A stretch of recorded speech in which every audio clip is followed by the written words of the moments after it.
What up? This is Rama Screen covering movies, TV, and entertainment. YouTube Live. How's it going?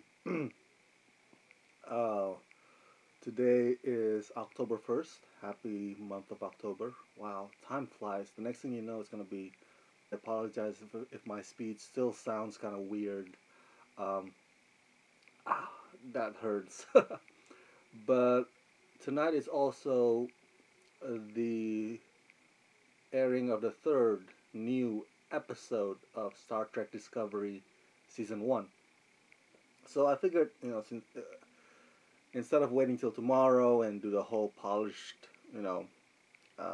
usual scripted stuff that I usually do for reviews, I'll just do streaming live right here, right now, sharing with you my thoughts about the episode. Um, the episode is titled, let me see my notes here, Context is for Kings. So, spoiler alert. By the way, this video contains spoilers. So, those of you who have not watched the premiere, the first two episodes last weekend, heads up, I will be spilling some spoilers here. So, if you have watched them, you would know what happened. Sonika Martin Green's character, Michael Burnham, uh, is accused of mutiny because she disobeyed her captain, played by Michelle Yeoh. But of course, at the end, they agreed to take down the Klingon, but it ended with Michelle Yeoh's character um, getting killed by the Klingon. So tonight's episode, we saw Michael Burnham uh, being transported to prison, I should say, I suppose. But something happened. There was a storm, and for those of you who've seen the episode tonight, did you see that pilot of that prison ship? She was trying to fix something, right? To make sure that the bugs outside did not kind of feed off uh, I guess, the power of the ship. And man, she was so unfortunate, man. She got really unlucky. She was like flying outside, like you could see her like woo out the window. Oh, I mean, I shouldn't laugh at somebody dying like that, but that death scene was kind of funny. You gotta admit. Um, Flinging outside the ship, floating in space. Anyway, that cracked me up. By the way, tonight's episode was directed by Akiva Goldsman. I believe he is an Oscar-winning scribe. Yes, yes. So he won Oscar for A Beautiful Mind, for scripting or writing A Beautiful Mind. He also wrote uh, the adaptations for The Da Vinci Code and I, Robot and I Am Legend, and he's directed a few things, including tonight's episode. So that was interesting.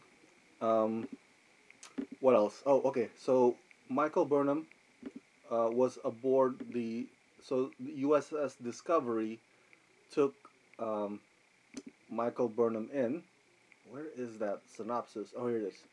And then um, she meets Captain Gabriel Lorca, played by Jason Isaacs. Um, so what do I think about Jason Isaacs as a captain? I think he does a good job. I think he has the gravitas. Um, but before we get deeper into that, I want to point out Michael Burnham's annoying roommate. uh, what is her name again? Oh my God, I'm trying to remember. I'm trying to memorize the names of these characters. I kept thinking about. I kept mixing them up with the names from the previous Star Trek series installments. But uh, anyways, I believe her name is. Let me see here.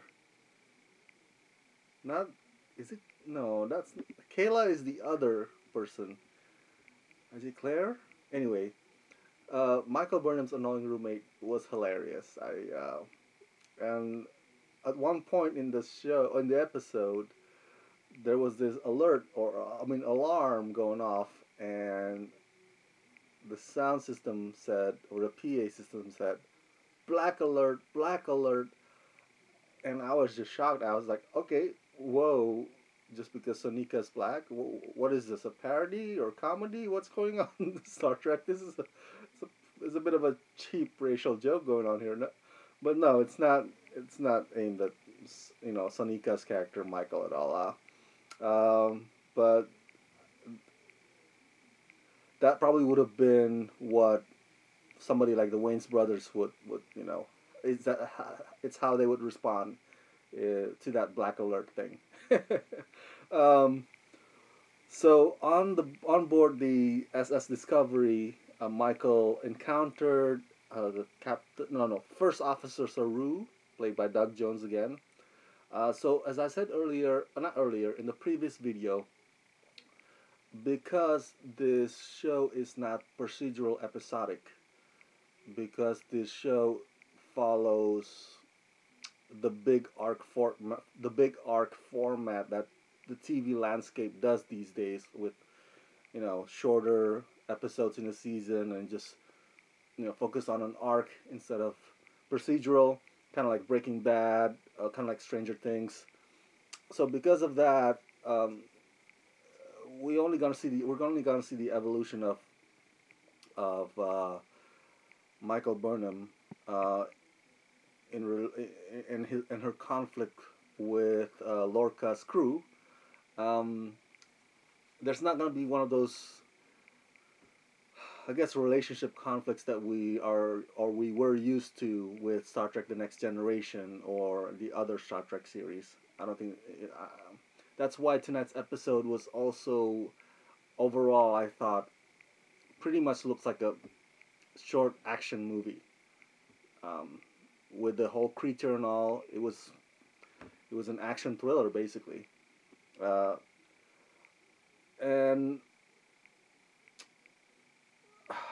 I guess what I'm trying to say is I'm warming up to it. It still bummed me out that it's this format instead of the old ones we liked.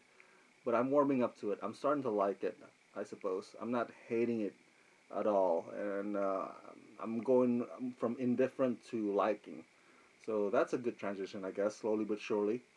Um, and this SS Discovery is supposed to be a science vessel, as I understand it, but as uh, Captain Lorca explains in the episode, and also that other character, the one from the engineering, the one that did not like Michael, he also explained that because of you, Michael, because of you, now we are not focused on science and exploration anymore. We're basically at war. We are in war mode. So I guess that's sort of like the show's way of telling folks like me, hey, stop it with wishing the show to be procedural. It's not gonna happen. The characters are in a war mode. They are at war, so leave it at that, or take it or leave it. Basically, that's what the show is telling me. This is what is happening because of the events that unveiled in the first two episodes premiere. Um, but despite that, it seems that Captain Lorca does uh, have his own experiment. He tonight he told Michael Burnham what that experiment was, and it cracked me up because it basically looked like a freaking virtual reality 360 experience. So I'm like, okay. I mean, I can go to the store, get Oculus Rift, and pretty much get the same thing. It'll transport me to all different places. But it's like an advanced version that Lorca has, because it's other planets. um, but one thing for sure, I do like this show's version of transporting. The whole dematerialization, the beam me up thing, it looks cooler in this one, I think, compared to the previous Star Trek series. Um, Tonight's episode was also graphic. I was shocked as to how graphic it got. I I guess the rating would be something like TVMA instead of TV-14. I mean, there were some mangled bodies, some gruesome stuff. Like, I mean, they went all out. I don't know if other Star Trek series have been that revealing in the past. So I find that surprising, but it's not like I object to it, but I was like, whoa, they actually went there, Um, of course, the creature turns up turns up in the possession of Captain Lorca.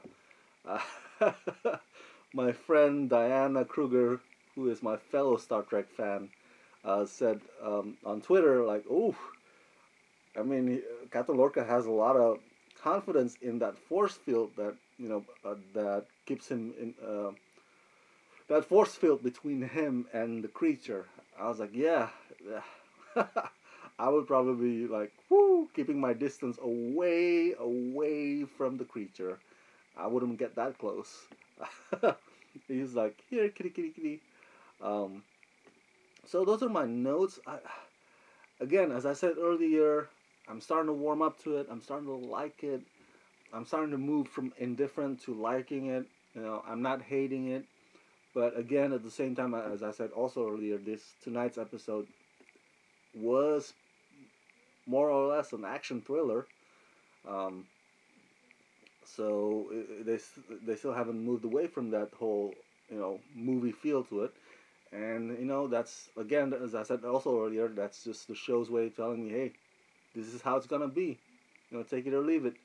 So I'm just gonna give this show a chance, and we'll see how um, the progression of Michael Burnham's character, how she may or may not get along with the rest of the crew, and whether she can help her roommate become a captain someday, how she can redeem herself to carrying that guilt because of over what she did in the premiere episodes. So this whole thing, and then the hopefully the final conflict again with that with the Klingons. So we'll see how it turns out. There's a few more episodes before the season one ends. By the way, again, just like I said in the previous videos, Rama Screen is an affiliate of CBS All Access. You can only watch Star Trek Discovery on CBS All Access. It's CBS streaming service. So if you go subscribe to CBS All Access through the link that I provide you, like the one in the description box below this video, you will help support Rama Screen. Some of the percentage of that sale will go towards supporting this channel. So please subscribe to CBS All Access through the link that I provide you in order for you to enjoy Star Trek Discovery. And yeah, that's it. See you again next week. I'll do another streaming live again after the episode. Let's rock this.